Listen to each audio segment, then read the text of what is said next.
What if I told you April 2025 was the month video games officially lost their minds?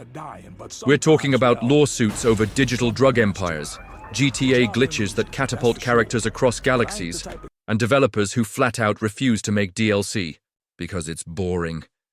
These aren't just weird gaming headlines. These are the stories that make you pause mid-scroll, lean in, and ask, wait, what the hell happened? Whether it's corporations acting like toddlers or games behaving like they need therapy, April gave us a wild ride. So plug in, power up, and buckle tight. Because you're about to dive into the 10 weirdest, wildest, most wonderfully chaotic gaming stories of the month. And trust me, it only gets stranger the deeper we go. What if I told you someone just claimed they've been in the room where Half-Life 3 was made? Not some fan theory, an actual Valve concept artist dropped that line during an interview. He didn't see code, he didn't see gameplay, but he saw whiteboards, dev PCs, layouts, an environment alive with purpose. Enough to raise every fan's heartbeat just a little faster. As if that wasn't enough, concept art surfaced from another Valve dev. Wreckage on cliffs, silent stories buried in sci-fi brushstrokes, and data miners. Oh, they found references to something called HLX, hidden in both Dota 2 and Deadlock. Most believe that's a codename. Valve hasn't confirmed anything, but they've been talkative lately, uncharacteristically so, like they're warming us up. Could it be real this time? Could Half-Life 3 be more than the internet's longest-running punchline? Or is this just another breadcrumb trail leading nowhere again? So here's a wild one. A game called Drug Dealer Simulator tried to sue another drug-dealing game called Schedule IES. Really. The studio behind Drug Dealer Simulator, Movie Games SA, claimed that Schedule I copied their plot, mechanics, and interface. But let's pause for a second. What's the plot of either game? You sell drugs, that's it. It's not exactly Shakespeare. It's like if GTA suddenly accused Saints Row of having too many car chases. And the internet? Oh, they responded. Not with lawsuits, but with review bombs. Overnight, Drug Dealer Simulator 2 dropped from very positive to mostly positive. That's a huge hit, considering how many reviews it takes to swing the score. It's hard not to see this whole situation as a massive overreach. Two games in the same genre having similar features isn't theft, it's just genre. Instead of doubling down, maybe just make a better game next time, or at least don't try to trademark drug dealing mechanics in 2025. The irony writes itself. You know what's not supposed to happen in a cozy life sim game? Accidentally letting players run over children. That's exactly what happened in Inzoi, the up-and-coming competitor to The Sims. Players discovered that, thanks to a glitch, NPC, children could be mowed down by cars, something definitely not intended by the devs at Crafton. In the game, NPCs can be hit by vehicles, sure, but the code was supposed to protect children from that fate. Something broke, a video surfaced, it went viral, and suddenly, this charming new life sim had a PR nightmare. Crafton acted fast. They issued a statement calling it highly inappropriate and released a patch almost immediately. No excuses, just damage control. But the question lingers, how does something like that slip through in a teen-rated title? Parents weren't laughing, and neither was the ratings board, probably. It's unfortunate because Inzoi isn't a bad game. It's got potential, style, heart. But moments like this, they can derail momentum fast. Let's just hope this was a one-time bug and not the beginning of Inzoi's villain arc. Behind the epic stories of Mass Effect and Dragon Age, there's another story. One you won't find on a loading screen, because it was happening behind the scenes. Former BioWare writer David Gator recently revealed what many fans had long suspected. There was a rift inside BioWare. Two camps. Two creative empires. One building space operas, the other crafting fantasy epics, and they didn't get along. According to Gaida, the Mass Effect team and the Dragon Age team had distinct cultures. But beyond that, there was tension. RealTension.EA, the parent company, apparently played favorites. And guess who they favored? Yep, Mass Effect. Even when the last entry stumbled, it still outperformed Dragon Age in EA's eyes. So when layoffs hit, it was Dragon Age. The Veilguard that got hurt most. Geider likened it to bad parenting. When you favor one child over the other, everyone suffers. The overlooked kids get resentful. The favorite gets isolated. The house? Divided. It's tragic, really. These aren't just dev teams. They're the souls behind stories that shaped gaming. And when the storytellers start turning on each other, what happens to the stories? Let's say you buy a game on the PlayStation Store. It looks cool. The trailer's slick. But 2 minutes in, it's hot garbage. Think you can get your money back? Think again. Sony's refund policy reads like it was written in 2003. You can only get a refund if you haven't downloaded the game, not played it, not launched it, just downloaded it. The moment that progress bar hits 100%, your refund rights vanish. Doesn't matter if the game's a buggy mess or a borderline scam, you clicked download. You're done. And the PlayStation Store, it's cluttered with asset flips and knockoff games designed to look like real hits. Some even mimic the titles of major franchises just to trick you.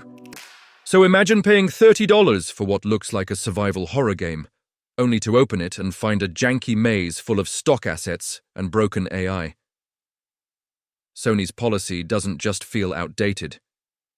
It feels anti-consumer. Steam gives you 2 hours of gameplay to decide. Even Nintendo's been more flexible lately. Maybe it's time Sony catches up, or keeps catching heat, because in 2025, buying blind shouldn't mean buying broken.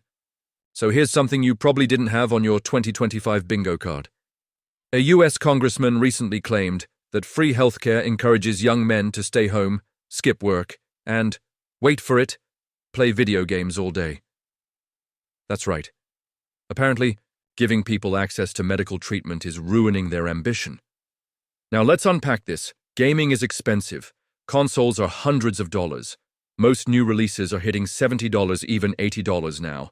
That's not something you binge for free while skipping a job. You work to play, and let's not even talk about the irony, since most jobs in the US don't provide decent healthcare in the first place.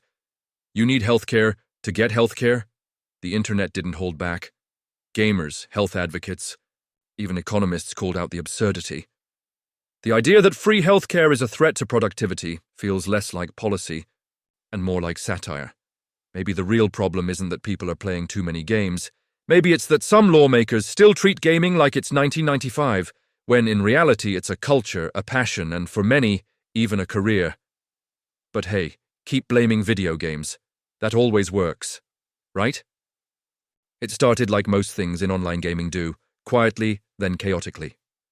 Hackers infiltrated Star Wars Battlefront 2 and turned its iconic 40-player battles into unplayable messes. You couldn't spawn, you couldn't move, you couldn't fight. For a while it was less galactic warfare and more glorified loading screen. But here's where it gets wild. EA, yes, Electronic Arts, the same company infamous for slamming the door on modders, turned to the modders. A fan-run group called Kyber, known for building custom servers and patches, helped EA deploy a server-side fix. It was like Darth Vader showing up at the rebel base and saying, "Hey, I need a hand." And to their credit, Kyber delivered. The exploits were shut down, stability was restored, and players could jump back into battle. But the deeper story here. EA acknowledging that the community might actually know what they're doing. That's not just rare, it's almost revolutionary. Maybe we're entering a new era where studios stop treating fans like liabilities and start treating them like allies. Or maybe this was just a fluke, born out of desperation. Either way, the modders saved the galaxy this time. EA owes them a medal, or at least a credit roll mention. Imagine leaving the halls of From Software, the studio that gave the world Dark Souls, Sekiro, Bloodborne, Elden Ring, to make your own game. A passion project, years in the making. That's what Japanese developer Hitaka did. He walked away, from Legends to Craft Rise of Rebellion, a Souls-like with old-school graphics and serious ambition. It had over 40,000 wishlists, a loyal, hopeful community. But when launch day hit, the dream hit a wall. Players weren't impressed. Critics called out clunky animations, outdated visuals, and a narrative that felt more like placeholder text than prophecy. The result? A complete bomb.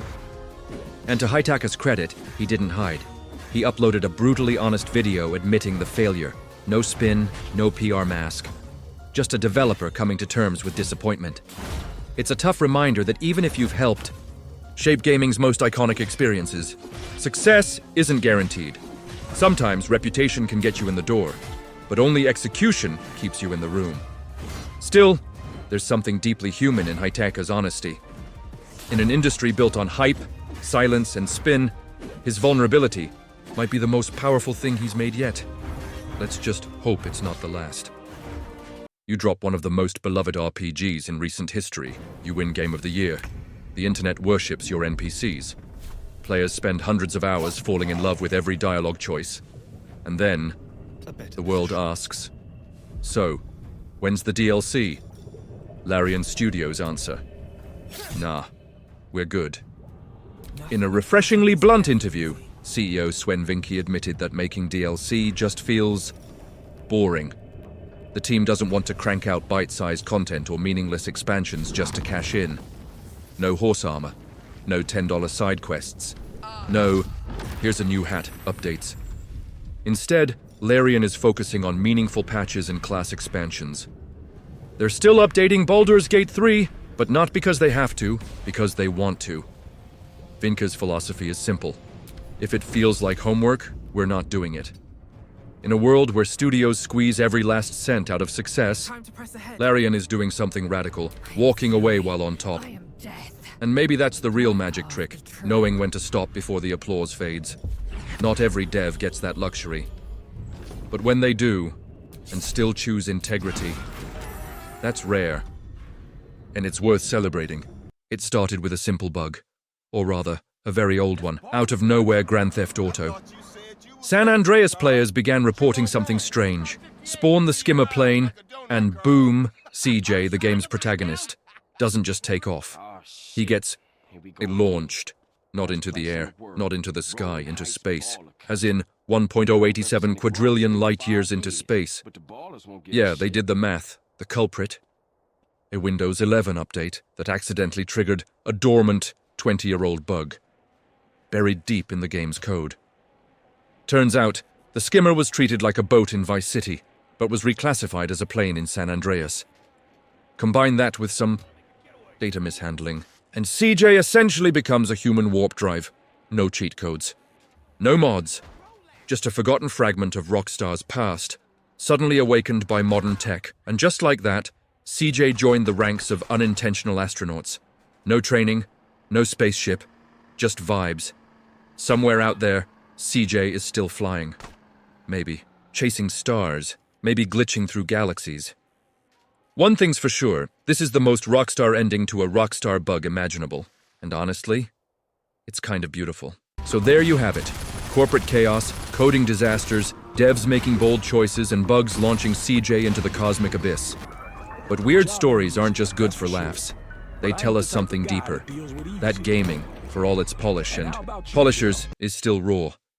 Still unpredictable, still deeply human. Behind every headline is a team of developers struggling, a fan base reacting, a culture evolving. Maybe that's why we keep watching. Not just for the graphics or gameplay, but for the moments when reality glitches and something genuinely strange breaks through. If today's stories made you laugh, rage, or just stare in disbelief, good. That means you're still feeling something. Still part of this messy, magical thing we call gaming. And if you're still here, maybe hit that like, maybe drop a comment, or maybe just sit with it. Because in 2025, the weird isn't coming. It's already here.